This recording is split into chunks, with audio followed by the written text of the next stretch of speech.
The Silent Watchers.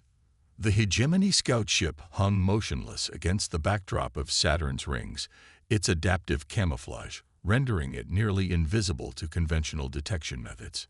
Inside, Commander Zexval studied the holographic display of the third planet with an expression that might have passed for amusement on his elongated face. "Primitive," he muttered, mandibles clicking softly. "Still burning hydrocarbons for energy. No unified planetary defense grid. Fractured political systems." He gestured with his six-fingered hand, and the hologram zoomed in on Earth's orbiting satellites and space stations. "Pathetic. They've barely left their cradle." Intelligence Officer Narashin moved to his side, her slender form casting long shadows in the dim light of the observation deck. "The Supreme Council is confident this will be a routine acquisition, Commander. The native species shows no signs of advanced technology that could threaten our forces." "And yet," Zexval said, narrowing his compound eyes, "they've survived this long. A species that evolved on a death world should not be underestimated." "They've never faced anything like the hegemony," Narashin replied, confidence dripping from every word. "Our simulations give them less than 30 Earth rotations before complete capitulation." Commander Zexval nodded slowly. "Prepare the final assessment report. The invasion fleet awaits our signal." Dr. Elena Reyes hunched over her workstation deep within the Cheyenne Mountain complex, her eyes burning from hours of staring at quantum calculations. Coffee, her fourth cup of the day, had gone cold beside her.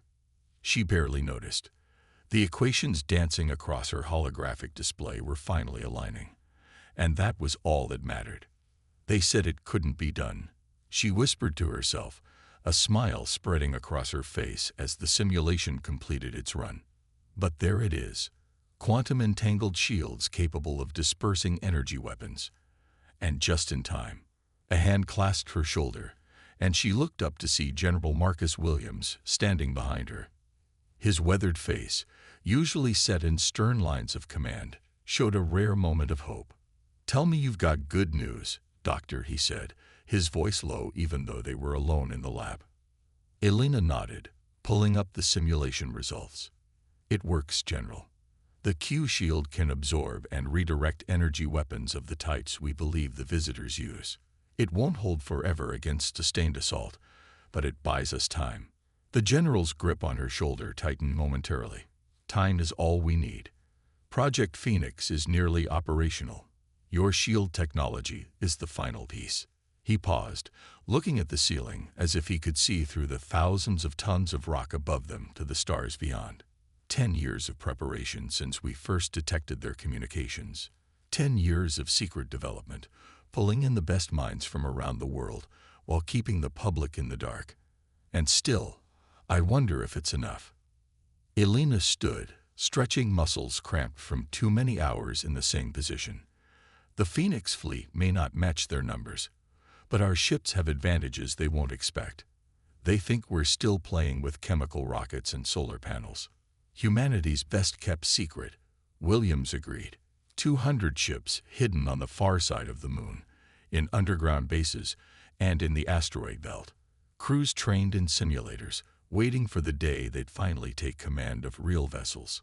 He shook his head. "I still can't believe we pulled it off." "We had no choice," Elena replied. "Not after what happened to the Galileo probe when it encountered their outpost near Europa. That transmission told us everything we needed to know about their intentions." Williams' comm unit chirped, and his face hardened as he listened to the message. "They're here," he said after disconnecting. "Multiple objects just appeared at the edge of the solar system. Our deep space monitoring station on Pluto confirms they match the projected signatures of hegemony warships." Elena took a deep breath. "Then it's time." Around the world, in secret facilities buried beneath mountains, hidden in desert wastelands, and concealed beneath ocean floors, similar conversations were taking place. Humanity had presented a careful facade to the watching eyes above, the image of a divided, technologically limited species, while beneath the surface, a unified defense had been meticulously constructed. In Beijing, Defense Minister Zhao powered up the quantum communication network that would coordinate Earth's response without being detected by the invaders. In Moscow, Commander Petrov prepared to activate the EMP satellite network disguised as weather monitoring stations. In New Delhi, Dr. Sharma made final adjustments to the gravity manipulation technology that would give Earth's ships maneuverability that defied conventional physics. They had all been chosen for their brilliance, their discretion, and their unwavering commitment to humanity's survival. They represented the best of what Earth had to offer, not as separate nations, but as a species fighting for its right to exist. Aboard the hegemony flagship Inevitable Conquest, High Commander Drez Khan reviewed the invasion plan with his War Council. Holographic displays showed Earth from multiple angles, with potential resistance points marked in red. Their militaries are concentrated here, here, and here, he said, indicating North America, Europe, and East Asia. We will target their command structures first, then their energy production and distribution networks. Without coordination or power, their resistance will collapse quickly. Sub-Commander Vexlor, in charge of ground operations, gestured to the display. Our intelligence suggests they have primitive nuclear weapons. Should we neutralize these first? Drez Khan made a dismissive gesture. Their missile defense systems are easily compromised. We will control their launch capabilities within the first hour. Besides, they would not risk nuclear weapons on their own planet. And their space assets? Asked Fleet Commander Ithmal. Negligible, Drez Khan replied. Primitive satellites, a few small space stations, nothing that poses a threat to our vessels. We will sweep them aside as an afterthought. The War Council nodded in agreement. The conquest of Earth was considered so straightforward that many viewed this assignment as a waste of the hegemony's resources. Some even suggested that a single battle group would have been sufficient rather than the 50-ship fleet they had deployed. The Supreme Council wants this world intact, Drez Khan reminded them. Its resources and strategic position make it valuable. We are to minimize damage to infrastructure and agricultural regions. The native species will provide useful labor once properly subjugated. And if they resist? Asked Vexlor. Drez Khan's mouthparts formed what passed for a smile in his species. Then we will provide an object lesson in the futility of defying the hegemony. But I doubt it will come to that. These humans have never faced a unified threat from beyond their world. Their history shows they struggle to cooperate even among themselves. They will break.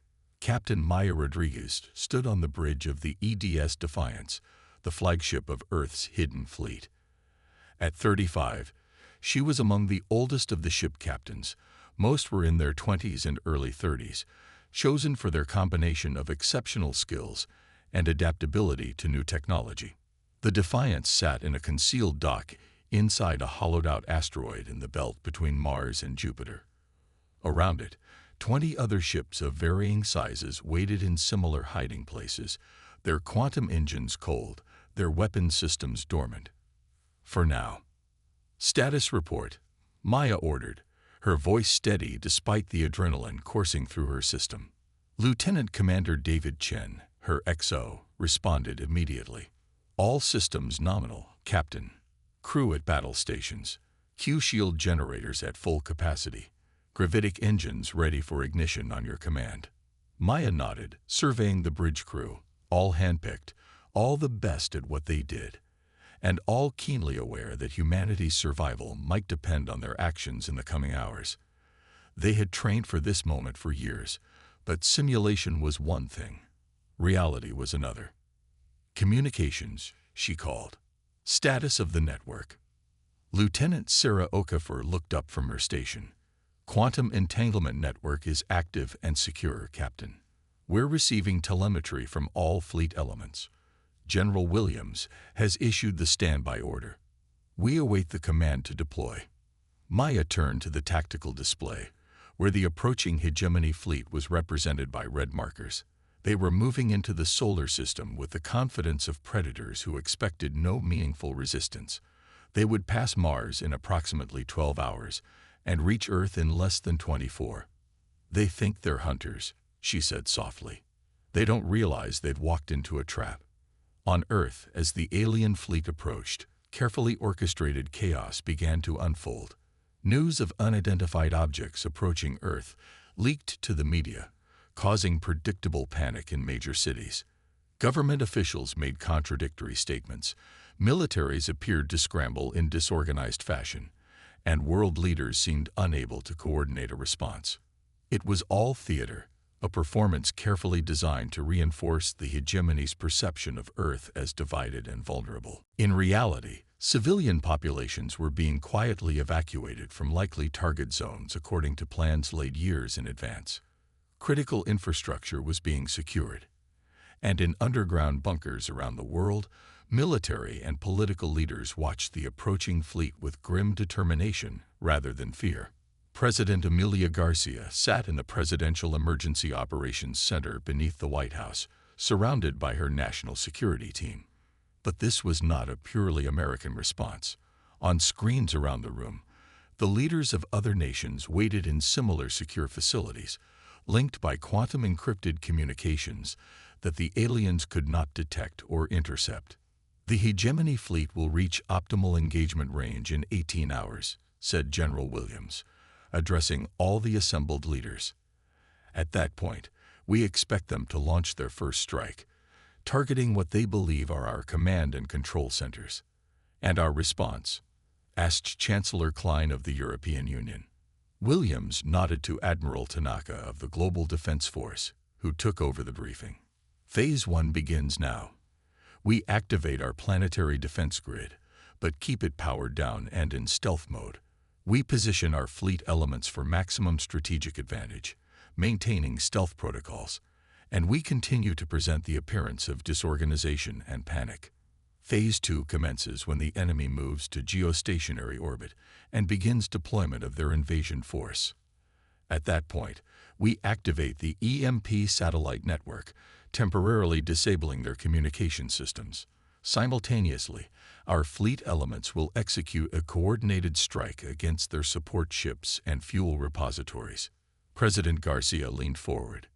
And then, Admiral Tanaka's expression was grim but determined. Then we find out if our preparations were enough. The hegemony invasion fleet entered Mars orbit with the casual confidence of a force that expected no resistance. High Commander Drez Khan ordered a small detachment to establish a forward base on the Red Planet. It would serve as a useful staging area for the occupation of Earth. On his command bridge, surrounded by the most advanced technology the hegemony possessed, he watched as his forces moved into their assigned positions. Everything was proceeding according to plan. Earth had made no meaningful attempt to communicate or to organize a defense. Their primitive detection systems had obviously identified the approaching fleet, but their response had been exactly what the intelligence reports predicted: confusion, panic, and disarray. Pitiful, he murmured. They faced the greatest moment in their species' history, and they cannot even present a unified front. Fleet Commander Ithmal approached, mandibles clicking in what passed for amusement. The Supreme Council was correct. This will be a simple acquisition. My forward elements report no significant resistance capability. Their orbital assets are unarmed and easily neutralized. Drez Khan nodded. Proceed with Phase 1. Target their primitive defense installations and communication networks. Once those are eliminated, we will move to orbital dominance positions and begin ground deployment. Ithmal saluted and moved to relay the orders. The first wave of hegemony attack ships detached from the main fleet, accelerating toward Earth. They were small, fast vessels designed for atmospheric operations and precision strikes. Each carried enough firepower to level a major Earth city, but their orders were more surgical: take out military installations, command centers, and communication hubs. As the attack wave passed lunar orbit, Drez Khan settled back to watch what he expected to be the beginning of a brief, one-sided conflict. He had overseen a dozen such conquests in his long career, and this one promised to be among the easiest. He had no way of knowing that he was about to make the greatest mistake in hegemony military history. In her hidden base beneath the Antarctic ice, Dr. Elena Reyes watched as the hegemony attack ships approached Earth. Beside her, General Williams monitored the quantum network that linked all of humanity's hidden defenses. "They're taking the bait," Williams said, a grim satisfaction in his voice. "Targeting our decoy installations exactly as predicted." Elena nodded, her fingers dancing across her console as she made final adjustments to the planetary shield grid. "Q shield network fully charged and ready. Waiting for your command, General." Williams touched his comm unit. "All defense elements, this is home base. Confirm ready status." One by one, responses came in from around the world and from the hidden fleet elements scattered throughout the solar system. Each report was concise, professional, the result of years of drilling and preparation. Phoenix Fleet reports ready. Orbital defense grid ready. Ground-based countermeasures ready. Cyber Warfare Division ready. Williams took a deep breath, looking at the main display where the first wave of alien attack ships was now entering Earth's upper atmosphere. They were moments away from firing upon their targets, empty installations and decoy command centers prepared specifically to draw their fire. "It's time," he said. "May God help us all. Execute Operation Thunderbolt." Across Earth's skies, the trap was sprung. Hundreds of seemingly innocent satellites simultaneously shed their disguises, revealing advanced weapon systems. The planetary defense grid, hidden beneath oceans and inside mountain ranges, powered up with a surge that momentarily caused power fluctuations worldwide. And in space, the Earth defense ship Defiance led its battle group out of concealment, their quantum engines flaring to life as they moved to intercept the unprepared hegemony vessels. The battle for Earth had begun. Humanity unleashed. High Commander Drez Khan staggered as his flagship shuddered under the impact of weapons fire, an impossibility that his mind struggled to process. The holographic displays around him flickered, then stabilized to show what could not be. Earth ships. Dozens of them. Ships that matched hegemony vessels in size and appeared to possess technology that should have been centuries beyond human capability. "What is happening?" he demanded, his voice carrying above the chaos erupting on the command bridge. "Where did these vessels come from?" Fleet Commander Ithmal rushed to the tactical display, mandibles clicking in agitation. "Unknown, High Commander. Our sensors detected nothing until they opened fire. They appear to have some form of advanced stealth technology." Another impact rocked the ship, and warning indicators flashed across multiple systems. Drez Khan's compound eyes widened as he processed the tactical display. His attack wave, which should have been raining destruction upon defenseless human installations, was instead caught in a devastating crossfire. "Impossible," he whispered, watching as 3 of his attack ships erupted in silent explosions. "Their level of technology. It cannot be." On the main view screen, a human vessel moved with impossible grace, executing maneuvers that defied conventional physics. It sparkled briefly as hegemony energy weapons struck it, the deadly beams dispersing harmlessly across some form of shield technology the hegemony's intelligence had never detected. "All vessels, regroup," Drez Khan ordered. "Defensive formation. Bring main fleet elements forward." But even as he gave the command, another shock awaited. The Earth's orbital space, which moments before had contained only primitive satellites and small space stations, now bristled with weapon platforms that had somehow remained invisible to the hegemony's advanced sensors. They opened fire in perfect coordination, creating a killing field that trapped his attack wave between space-based weapons and the approaching Earth fleet. "We've been deceived," Drez Khan realized, fury and disbelief warring within him. "They knew we were coming. They prepared."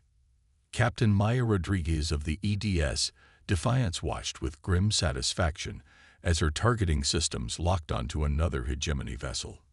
"Fire," she ordered, and the quantum phase cannons unleashed their destructive potential, slicing through the alien ship shields as if they were tissue paper. "Direct hit," reported Lieutenant Vega from Tactical. "Target disabled." Maya nodded, keeping her expression controlled despite the exhilaration coursing through her. The months of training in simulators, the endless drills, they were paying off.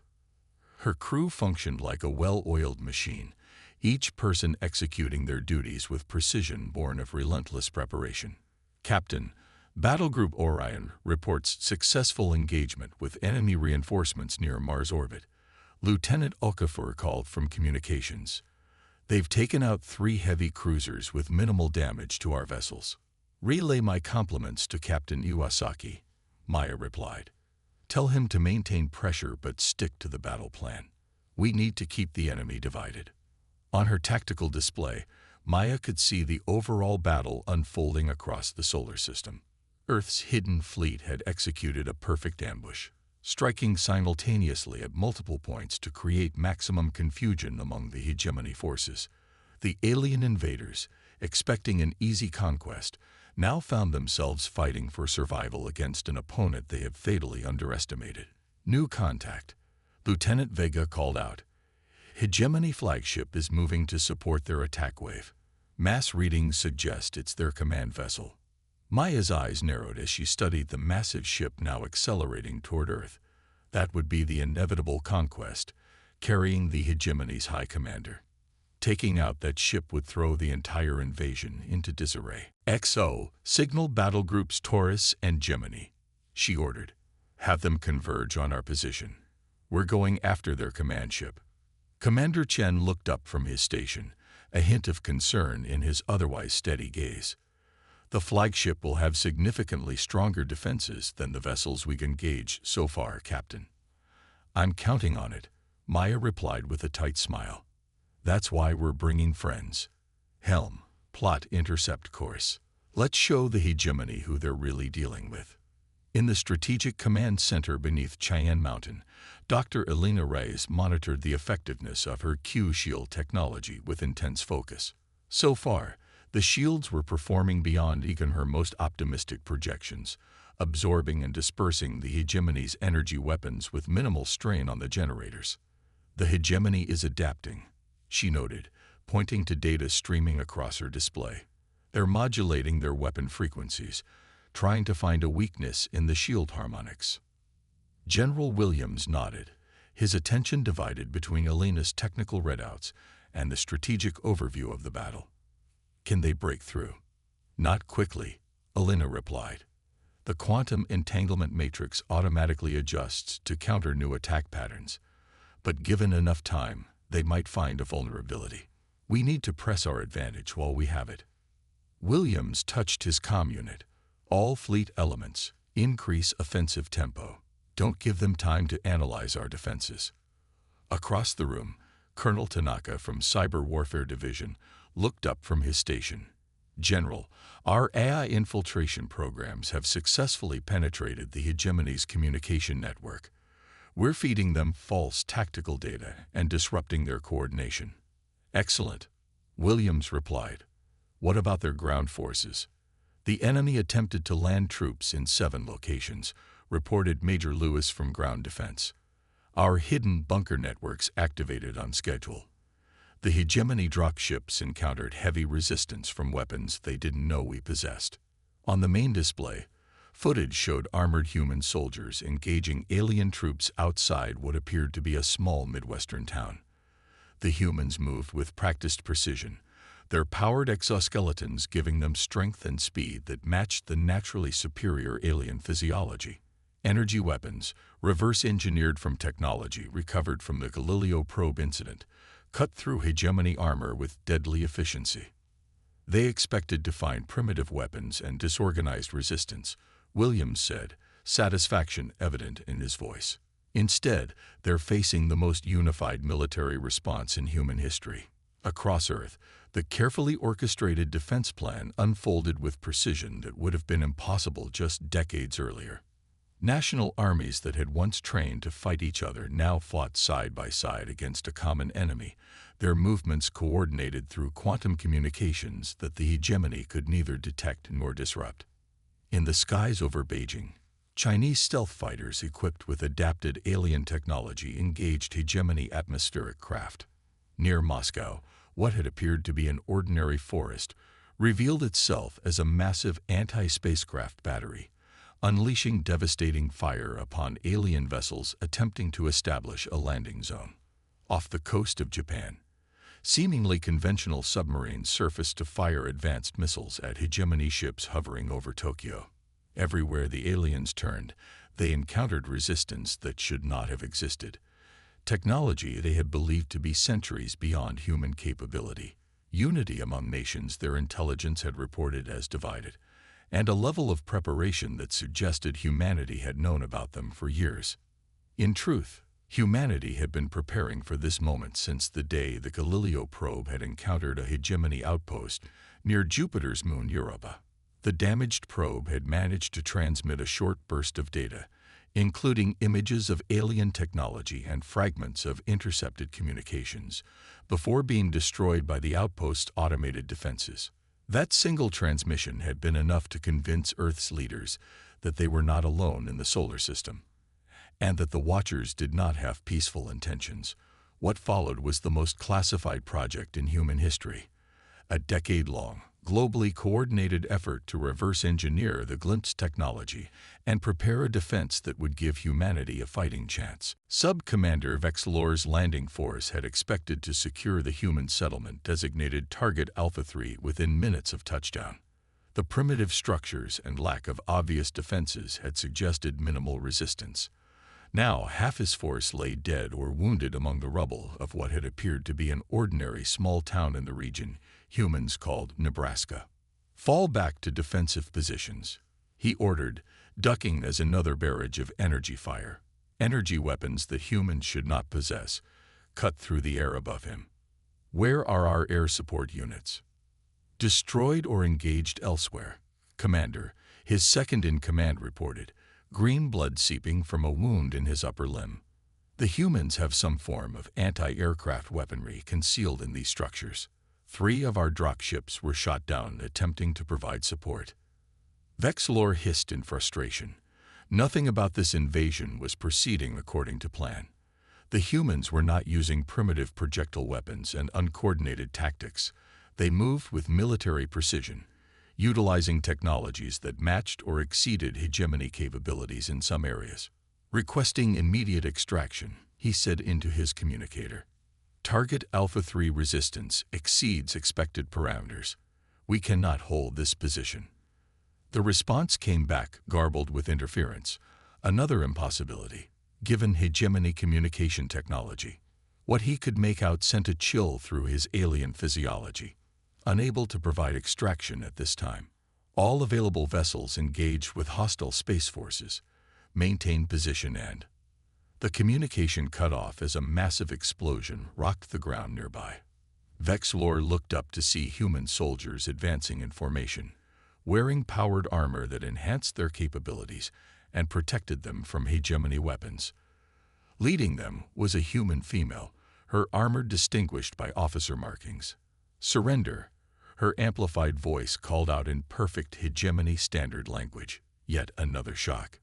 "Your forces are surrounded. Your air support is gone, and your fleet is being decimated in orbit. There is no shame in surviving to fight another day." Vexlor looked at the remaining members of his once proud unit, then at the advancing humans with their impossible technology and unexpected mercy. For the first time in his military career, he gave an order he had never thought to utter. "Lower weapons. We surrender." High Commander Drez Khan watched in disbelief as his flagship systems failed one by one. 3 Earth vessels, sleek, deadly ships unlike anything humanity should have been capable of building, had executed a coordinated attack that had overwhelmed even the inevitable conquest's formidable defenses. "Propulsion systems offline," reported his engineering officer, voice tight with strain. "Weapons at 30% capacity. Shields failing." Drez Khan turned to Fleet Commander Ithmal, who stood rigidly beside him on the burning bridge. How did our intelligence fail so completely?" "They deceived us," Ithmal replied simply. "They knew we were watching and showed us what we expected to see." A new impact shook the ship, and more systems flashed red on the damage control display. On the main view screen, Drez Khan could see the Earth vessel that had led the attack against his flagship. It was smaller than the inevitable conquest, but moved with impossible agility, its weapons firing with pinpoint precision to disable rather than destroy. Incoming transmission from the Earth vessel, reported his communication officer. Drez Khan straightened his posture. Even in defeat, he would maintain the dignity expected of a hegemony high commander. Put it through. The view screen shifted to show a human female in what appeared to be a command uniform. Her expression was stern but not triumphant, the face of a professional soldier rather than a gloating victor. "This is Captain Maya Rodriguez of the Earth Defense Ship Defiance," she said, speaking fluent hegemony standard language. "Your fleet is in disarray, your ground forces have been contained, and your flagship is disabled. I offer you the opportunity to surrender and withdraw your remaining forces from our solar system." Drez Khan's mandibles clicked in what might have been ironic amusement. "You speak our language. You possess our technology. You knew we were coming. The hegemony has clearly underestimated humanity." "Yes," Captain Rodriguez replied simply.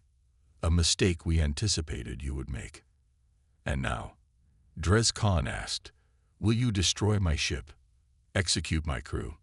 That is what the hegemony would do in your position." "We are not the hegemony," Rodriguez answered. "We will allow your damaged vessels to withdraw under escort to the edge of our solar system. In return, you will acknowledge Earth's sovereignty and our right to exist without interference. Any future contact will be diplomatic rather than military. Those are our terms."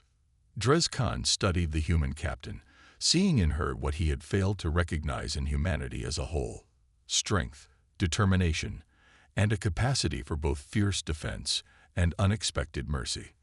The Supreme Council would be furious at such a defeat, but they would also be intrigued by a species that could advance so quickly and conceal its progress so effectively. "I accept your terms," he said finally. "The hegemony will withdraw." 2 days later, Captain Maya Rodriguez stood in the White House Rose Garden alongside General Williams, Dr. Reyes, and representatives from all the nations that had contributed to Earth's defense. Before them, world leaders prepared to address a global audience about what had transpired. The truth about the alien threat, humanity's secret preparations, and the successful defense that had, for now, secured Earth's place among the stars. "They'll be back, you know," Maya said quietly to General Williams. "If not the hegemony, then others. We've announced our presence on the galactic stage in a way that can't be ignored." Williams nodded soberly.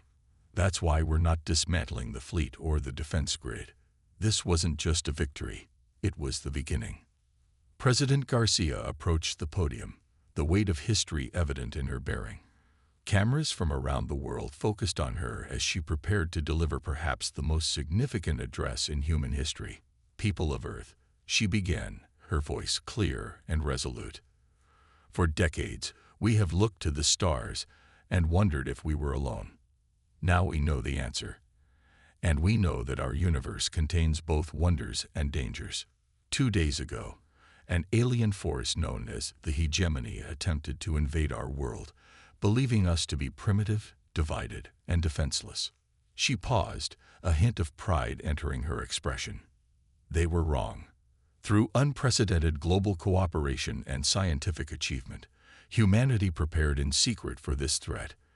Our hidden fleet, our advanced technology, and our united military response repelled the invasion and secured our planet." The president's gaze swept across the assembled crowd, and the cameras broadcasting her words to billions. "Today marks a new chapter in human history. We have proven ourselves capable of standing among the stars not just as explorers, but as defenders of our home. The path ahead will not be easy. We have revealed ourselves to a galaxy that contains civilizations far older and more advanced than our own. But we have also demonstrated that humanity, when united in common purpose, is a force to be reckoned with. From this day forward, we commit ourselves to maintaining the unity that saved us. The Global Defense Force and the Earth Fleet will continue to protect our planet.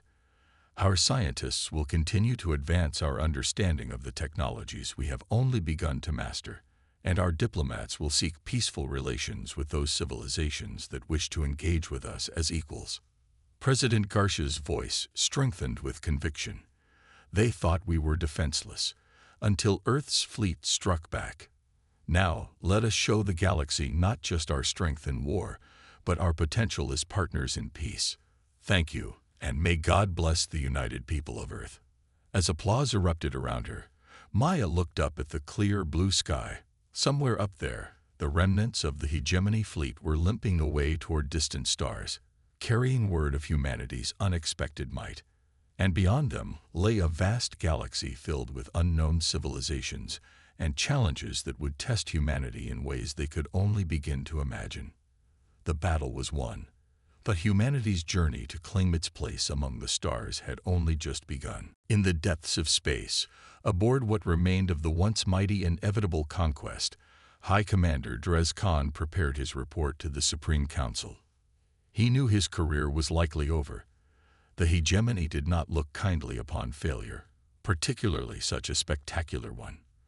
But perhaps his experience could serve as a warning that might save the hegemony from an even greater defeat in the future. In conclusion, he dictated, "I must emphasize that our assessment of humanity was fundamentally flawed. They are not the primitive, divided species our intelligence suggested. They possess a capacity for deception, adaptation, and cooperation that our analysts failed to identify. Their technological advancement, achieved in complete secrecy, suggests intellectual capabilities that may exceed our own in certain areas." He paused, considering his next words carefully. "It is the recommendation of this commander that the hegemony reassess its policy of conquest regarding the species known as humans. They have proven themselves to be formidable adversaries. They may prove even more valuable as allies, should we approach them with the respect they have earned through their victory over our forces." Drez Khan ended the recording and sent it toward hegemony space via quantum transmission. Whether the Supreme Council would heed his warning remained to be seen. But one thing was certain. The galaxy had changed. A new power had emerged, one that had hidden in plain sight until the moment was right to reveal itself. Humanity had announced its arrival on the galactic stage, not with tentative steps, but with a demonstration of strength, ingenuity, and unity that could not be ignored. And the stars would never be the same again.